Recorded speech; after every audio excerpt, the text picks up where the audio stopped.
o'clock. We have a very small group here right now, but they'll be coming in. And it's the way it works for Masterworks sometimes. Folks that are going to be arriving and they're going to say, oh, we thought we were early for the concert, when actually they're late for Masterworks. But you've come early, and you're here, especially an hour before the concert, in order to meet, to get to know the composer whose works will be featured this evening. And so it's my great privilege to introduce to you this intimate audience, and others who will be joining you before the concert, Dr. Chuck Park, who is the conductor of the UCF Symphony Orchestra, and he will in turn introduce to you our guest composer for this evening. Dr. Park?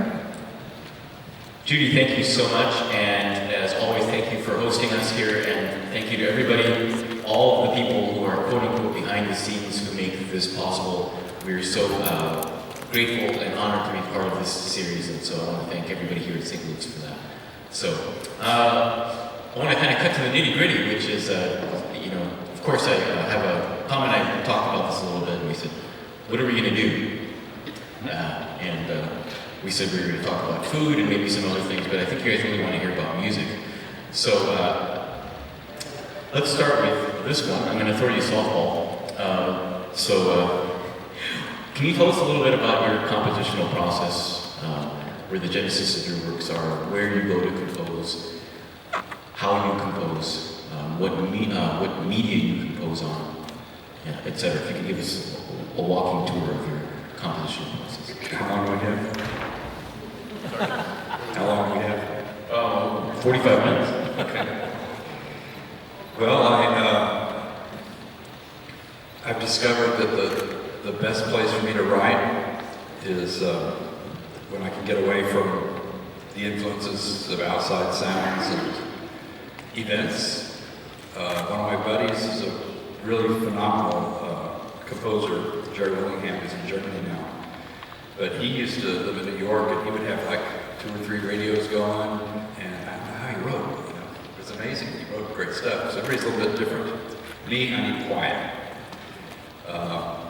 So my go-to place is the National Seashore up at New Smyrna Beach, because if you pick the right days, you can look left and right and not see another human being, and there's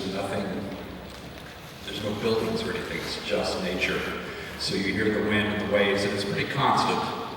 So within 30 minutes to an hour, I'm not thinking about words. There's nothing else going on but quiet, so it really clears the brain up and allows you to concentrate on making music. And then I almost always have a notebook with me. So I sketch in my notebook, and I'll keep sketches. But I have been known to write on the back of pizza boxes and sundry pieces of paper when I'm not in the right place.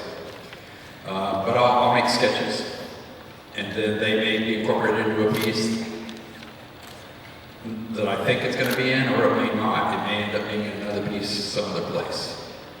They're like raw material, and sometimes the raw material is so rich, it expands in a huge way, and it can turn it into an entire piece, a little simple idea.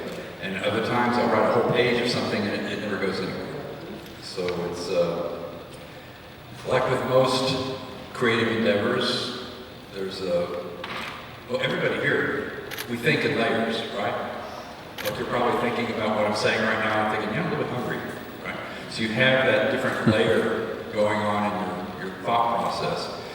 And so for writing a story or music, it's really good to you focus and you write, you scribble, you get some ideas, and then you go away from it, right? And you come back, and the brain is processing, your subconscious is processing it. So when you go back to it, it's probably a lot richer. It's very interesting for me. So I'll find if I'm working at, and I'm scribbling for a while, I'll get up and take a walk. I'll come back a couple hours or something, and I'll get some new thoughts about what I've written. Like time to pull out the eraser, or whatever. So that's sort of the basic process. And then when it usually happens over a period of months that I'll put together the large piece. I'm revealing a kind of a personal agenda here by asking this question, but after you get your sketches, do you go straight to a computer or do you start writing stuff out by hand on staff paper? Yeah, my stuff's all written by hand. They didn't have computers when I started writing, so. What do you think that the advantages are of doing that and disadvantages of going straight to paper, straight to a computer, or am I totally off base with that? Or can you tell us a little bit about that? Well, computer programs, as advanced as they are limited in what they're capable of doing. So there are certain things that I might write that I can scribble out like this and be done in 30 seconds. But on the computer, I'd have to make a graph, incorporate it. It might take a whole day to do something that I could be done with in 30 seconds.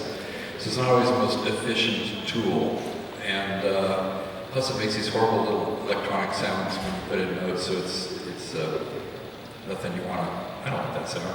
So it's better just to stick with the handwritten. But that being said, the computer is incredibly valuable for making parts. So once the piece is done, I do input into the computer so that the individual parts for the orchestra members can be made up. Because when you make up parts, let's say somebody's playing the trombone and they'll play for a little bit and they rest for a while and then they come back in. Well, they have to know where to come back in, so you put cues for them. So they'll get a little scribbling about 8 or 10 seconds before they come in. You're going to hear this in the oboe. You're going to hear this in the violin. Well, on the computer, you just copy it, paste it right in. But if you're handwriting the parts, which I've done numerous times, you have to figure out where that is and write it. And sometimes you put it in the wrong place. And you have to go back and redo the whole page. So the computer is very valuable for that. And then if you want to make revisions, it's also incredibly valuable because back in the day, well, actually, I'll be honest with you, they didn't have copy machines when I was growing up. So when we got things ready for, publication to put out, we would get a piece of vellum and an ink pen, like the dip it in kind of ink pens, and we would put the ink on the paper, very time consuming. Then you go and have it processed like you would for a blueprint. And that's how we got copies made. It was very time consuming, so the computer's much better in that regard. Do you think there's a danger of being formulaic or almost paint by numbers if you exclusively compose on a computer or falling into that trap? I don't know, because I don't. I don't teach composition, by the way, but when people ask me for advice on that, I'll suggest that they try writing by hand. Just like when you're, writing a story, you can sit there and type it out, but you've got to go back and make a lot of corrections and stuff. Sometimes it's just visceral. The handwriting is very powerful. And I love looking at the manuscript of a composer. As a conductor, when I'm looking at Beethoven, and I see the crescendo or whatever. Have you ever seen a manuscript of Beethoven? You can find them online. They're incredible. But you'll see like a little angle that needs to get louder. But when you look at Beethoven's hand, it's like, and then if it started, there's one, I remember in the Fifth Symphony, where the crescendo started a little bit too early, and he scratches it out. It's like incredibly powerful, visceral. You can see what the composer wanted in a beautiful way.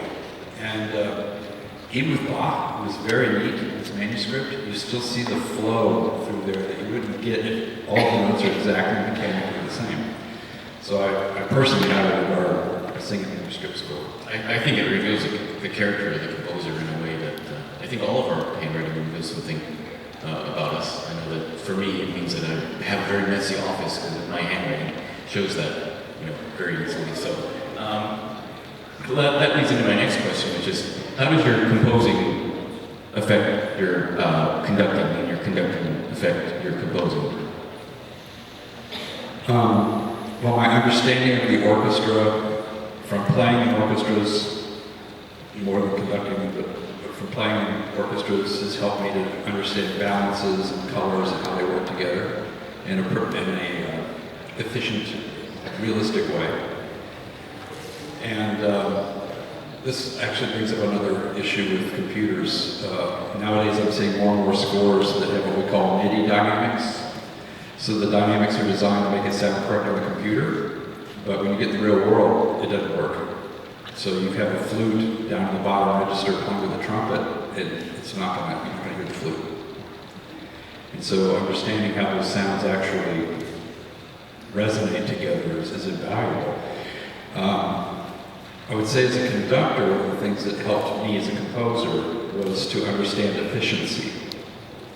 Because nowadays, you might be lucky to get 3 or 4 rehearsals before performance, or even less with a professional orchestra. And so you need to make sure that you have just enough notated to get your information across, but not micromanage the musicians. That's a tough balance. Because if you want the artistry, their individual artistry, and you micromanage it, you're not going to get it. But if you allow them to express themselves within the framework, you'll get a very alive performance. So, what advice, when you do get asked questions by young composers, what kind of advice do you have for them just in an overarching sense, in the big picture sense? Well, my first suggestion would be